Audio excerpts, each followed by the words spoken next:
पहुंचा हूं, आपको बस इतना बता रहा हूं कि मैं अब एक विधायक के लिए वोट मांगने नहीं आया हूं।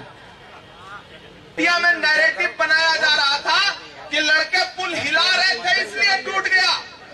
ये है गुजरात के विकास का सच। आगे जाके वलसाड़ में भैंस से लड़ जाती है तो भैंस नहीं मरती, ट्रेन का इंजन टूट जाता है। ये है गुजरात के विकास का सच। के मंत्री उद्घाटन के लिए नारियल फोड़ते हैं तो नारियल नहीं टूटता, सड़क टूट जाती है। ये है इनके विकास का सच। नहीं हुए तो ये आपके हमारे क्या हो जाएंगे। आज ये कहते हैं कि ये सब लोग हमसे क्यों सवाल पूछ रहे हैं। क्यों ना पूछे, जब आपने सबसे बड़ा आपका एजेंडा ही धर्म का था, आपने वहां भी अपनी नीयत सही नहीं रखी, तो आप किसी आम इंसान की जरूरत के लिए कहां अपनी नीयत सही रख देंगे। तो ये लोग बेईमान हैं, हर लिहाज से बेईमान हैं। हेलो मैं दानिश। वीडियो की शुरुआत में इमरान प्रताप बड़ी साहब और सांसद इकरार सिंह जी की एक वीडियो की क्लिप देख चुके हैं। इस कंप्लीट वीडियो को जरूर देखिएगा। मिशन 2027 को लेकर के क्या क्या है, दोनों का मिशन क्या है, टारगेट किस तरीके से बनाएंगे सरकार उत्तर प्रदेश में, आइए इस वीडियो के माध्यम से जानने की कोशिश करते हैं। डीएल गोल्डन न्यूज चैनल को सब्सक्राइब करिएगा। आइए इस कंप्लीट वीडियो को देखते हैं। बसु गांव में तो एक घंटे आपसे बातचीत करके गया था, आज सिर्फ ये कहने के लिए आया हूं कि मैं सोमनाथ से लेकर के, राजकोट से लेकर के, जूनागढ़ से लेकर, सूरत से लेकर के, भरूच से लेकर, गोधरा से लेकर अहमदाबाद होते हुए फिर यहां पहुंचा हूं। आपको बस इतना बता रहा हूं कि मैं अब एक विधायक के लिए वोट मांगने नहीं आया हूं। मैं आने वाली गुजरात सरकार में एक बहुत अहम जिम्मेदारी निभाने जा रहे अपने दोस्त के लिए वोट मांगने आया हूं। मैं ये नहीं कहूंगा कि मैं डिप्टी सीएम के लिए वोट मांगने आया हूं, मैं ये नहीं कहूंगा कि मैं कैबिनेट मिनिस्टर के लिए वोट मांगने आया हूं, लेकिन बस इतना जान लीजिए कि गुजरात की आने वाली हुकूमत में एक बहुत बड़े रोल में रहने वाले अपने साथी, अपने भाई के लिए वोट मांगने आया हूं। बड़गाम वालों, झील में पानी बरसता है हमारे देश में, खेत पानी को तरसता है हमारे देश में, जिंदगी का हाल खस्ता है हमारे देश में, दूध महंगा खून सस्ता है हमारे देश में। ये जो भाजपा की 27 साल की सरकार है, इसकी जो बदहाली है, इसका जो कुशासन है, इसके जो भ्रष्टाचार है, ये चुनाव उसके खिलाफ वोट करने का चुनाव है। ये चुनाव सिर्फ एक विधायक हराने और जिताने का चुनाव नहीं है। जिग्नेश भाई इस बात को समझते हैं, पहले फेज की वोटिंग हो चुकी है और पहले फेज में भारतीय जनता पार्टी के पैर के नीचे की जमीन खिसक चुकी है। भाजपा इतना परेशान, इतना बौखला गई है कि जैसे ही वोटिंग खत्म हुई परसों, कल सूरत में हीरा व्यापारियों के यहाँ, डायमंड कारोबारियों के यहाँ इनकम टैक्स के छापे शुरू हो गए। आप इससे भी अंदाजा लगा सकते हैं कि जमीन खिसक चुकी है। तो मैं आपसे ये कहने आया हूं कि इस लड़ाई को अब सिर्फ ये मत सोच के लड़ना, ये मत सोच के 5 तारीख को ईवीएम की कतारों में लगना कि आप एक विधायक को वोट देने जा रहे हो। इस बार गुजरात बदलने जा रहा है।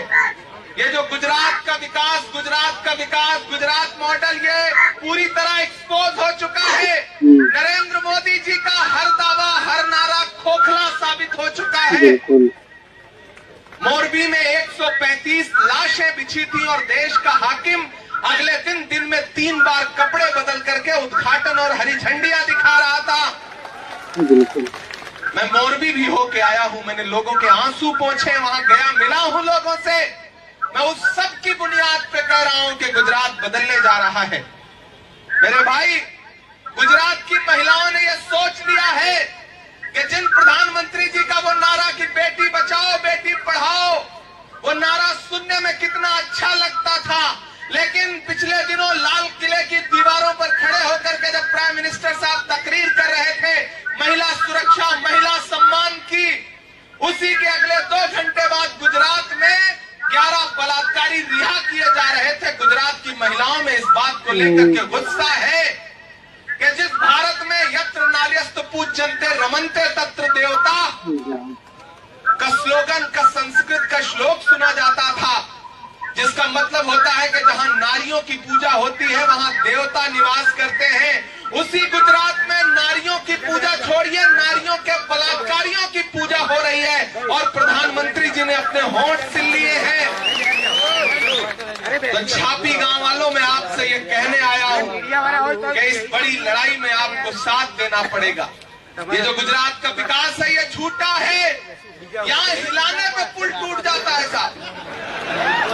मोरबी में 135 लाशें बिछी थी और मीडिया में नैरेटिव बनाया जा रहा था कि लड़के पुल हिला रहे थे इसलिए टूट गया।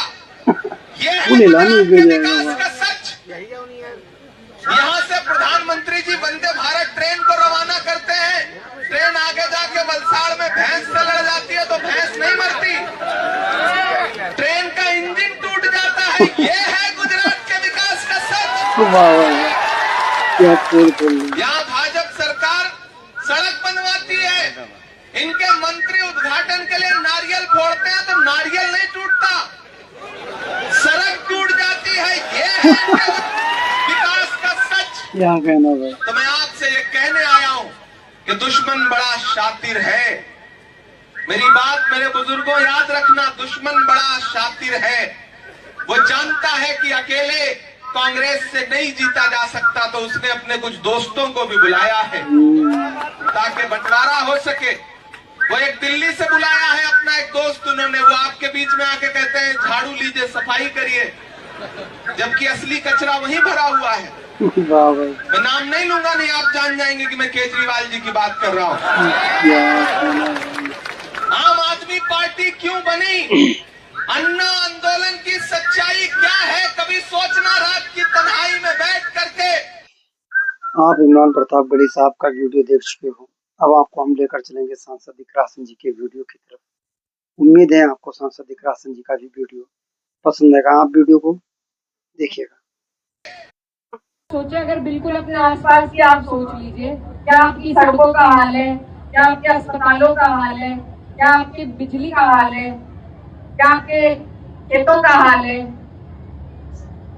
आपके बच्चों का भविष्य, सब कुछ खास तौर पर उत्तर प्रदेश सरकार ने बिल्कुल तार तार कर रखा है।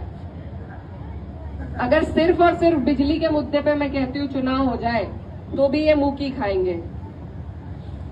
तो ये बहुत सारे मुद्दे हैं आपके और हमारे, जिन पे हमें गौर करके ध्यान देने की जरूरत है।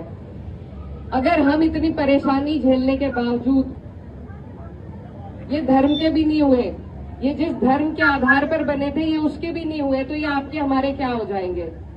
आज ये कहते हैं कि ये सब लोग हमसे क्यों सवाल पूछ रहे हैं। क्यों ना पूछे, जब आपने सबसे बड़ा आपका एजेंडा ही धर्म का था, आपने वहां भी अपनी नीयत सही नहीं रखी, तो आप किसी आम इंसान की जरूरत के लिए कहां अपनी नीयत सही रख देंगे?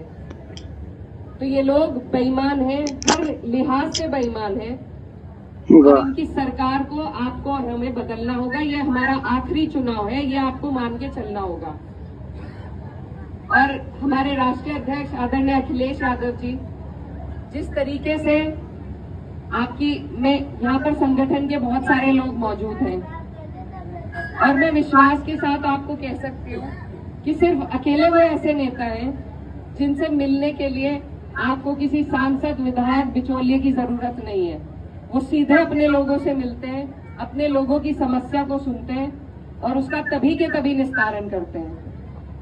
हम उनके साथ एक प्रोग्राम में थे जहां उन्होंने किसानों के लिए बताया कि डिजिटल पेमेंट आज आधुनिकता आ चुकी है, तो उसका इस्तेमाल गरीब लोगों तक, गांवों तक क्यों ना पहुंचे।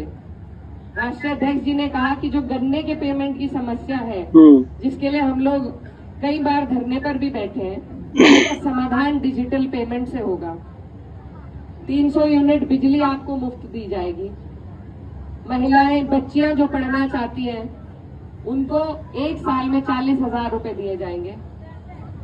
तो ये योजनाएं आप इस कंप्लीट वीडियो को देख चुके हो। इस वीडियो में सांसद दिकराज सिंह जी ने मिशन 2027 को लेकर के एक चौपाल सजाई गई थाना भवन विधानसभा में, तो इस तरीके से कार्यक्रम रखा गया। वहां पर सांसद दिकराज सिंह जी ने अपने भाषण के दौरान ये क्यों कहा कि ये आखिरी चुनाव है। किसका आखिरी चुनाव है? मुझे नहीं मालूम है किसकी ओर इशारा किया है। ये मेरा आखिरी चुनाव है। किसका हो सकता है वो बात का विषय वो सांसद इकरा हसन जी जान सकती हैं। किस बात के लिए ये बात कही है। भाई इमरान प्रताप बड़ी साहब का एक पुराना वीडियो था जो गुजरात के सरजमी पर खड़े होकर के उन्होंने भाषण दिया था, और ये सांसद इकरा हसन जी का बिल्कुल नया वीडियो है। ये 8 जुलाई को ये भाषण दिया गया 2026। ये बहुत गजब का भाषण दिया गया है बुधवार के दिन। तो आपको ये वीडियो कैसा लगा कमेंट करके जरूर बताएं। डीएल गोल्डन न्यूज चैनल पर ये वीडियो आपको देखने को मिला है। अगर इस वीडियो को बनाने में जो गलतियां कमियां रह गई हैं कमेंट करके जरूर बताएं, ताकि हम अपनी गलतियों को सुधार कर सकें। मिलते हैं किसी और वीडियो के साथ, दुआओं में देखना। जय हिंद, अल्लाह हाफिज, अस्सलाम वालेकुम।